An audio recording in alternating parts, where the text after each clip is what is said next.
Salama. Wacha niongee kama katibu mkuu wa chama cha ODM. Tumepigwa na butwaa sana sisi wana ODM kwa habari ambazo zimempata ndugu yetu wa Kasipul, Mheshimiwa Omondo Were.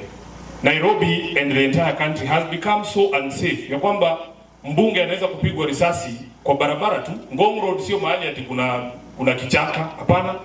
Ni mahali peupe, kuna security cameras, kila kitu kiko pale. Inawezekanaje mtu apige mtu risasi pale, arudi apande boda na aende? Hakuna mtu anasemekana amemuona jamii. Na sisi kama wabunge tunajua kwanza tumeharibu uhusiano wetu na wananchi. Wananchi hawatupendi, hiyo ndio kweli. Mheshimiwa Makali, bado wakakuba yako hata sababu zima. Because of our own manners. Tabia yetu yenyewe imefanya wananchi sasa siku hizi wanatuangalia kama sisi ni maadui.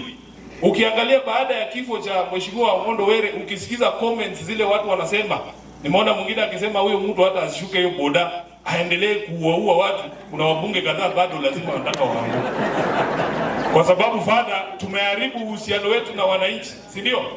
Mtu anasimama mbele ya umma anazungumza matope kabisa.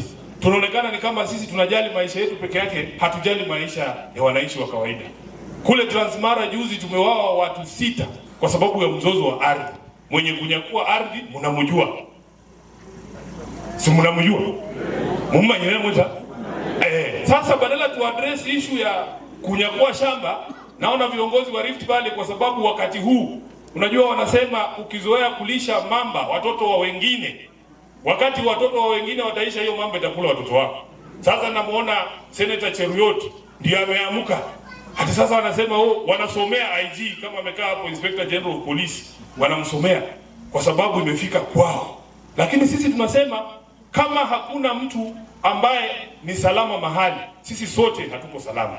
Haijalishi wewe ni mbunge, wewe ni mwalimu, wewe ni father, we have to have a country where everybody is safe. So wananchi wanatukosoa sisi. People die every day. Ni kawaida, we will move on. Those are the people giving the National Assembly and the Senate a bad name, and are giving the relationship, making the relationship between the wananchi and the people and the leaders very bad. So mimi nataka niseme pole kwa chama kizima cha ODM, kwa ndugu zetu wa Kasipul kwa kumpoteza mbunge wao. I am telling you, this thing can happen to anyone. Any one of us, because we are not safe in this country, and the government must do what it needs to do to make sure that we are all safe. Lastly, Brayo amezungumzia ahadi ambayo ilitolewa na governor hapa. Nilifikiria ward admin utazungumzia, sikusikia. Unaona? Lakini uzuri Brayo, mimi ni senator, huyo Lusaka atakuja tu huko juu kwa Senate kujibu maswali mengine hapa, nitapitishiamo hiyo swali yako. Nitapitishiamo hiyo swali, hiyo ni ya nyumbani, si ndio? Lakini jambo la muhimu zaidi, Mheshimiwa Makali, ni kwamba tukitoa ahadi kama viongozi tuweze kutekeleza hizo ahadi. Hapa Bungoma kuna a lot of tension saizi, watu wanashangaa hii kiwanda yetu ya Nzoia itauzwa ama itaenda namna gani? Na wakulima wa miwa wako hapa, chairman Wanoko yuko hapa. Wao wanasema just consult them. Let us consult the public so that wakiwa wana make your decision, ikuwe decision ambayo wananchi wanakubaliana nayo. Na Mheshimiwa William Ruto wakati ana campaign hakusema atauza Nzoia.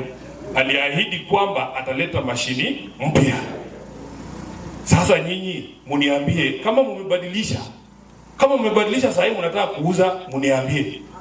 Lakini mimi nitakwama na ile ahadi alitoa, kwa sababu mimi ndio niko na marketing skill. Niliwaambia. Mimi nakwama na ahadi alitoa kwamba ataleta mashini mpya. So tunaendelea kumkumbusha asiuze mashini yetu, asiuze shamba yetu. Sisi tunataka mashini mpya. Siku ile mtageuka, mtaniambia, si ndio? Haya, father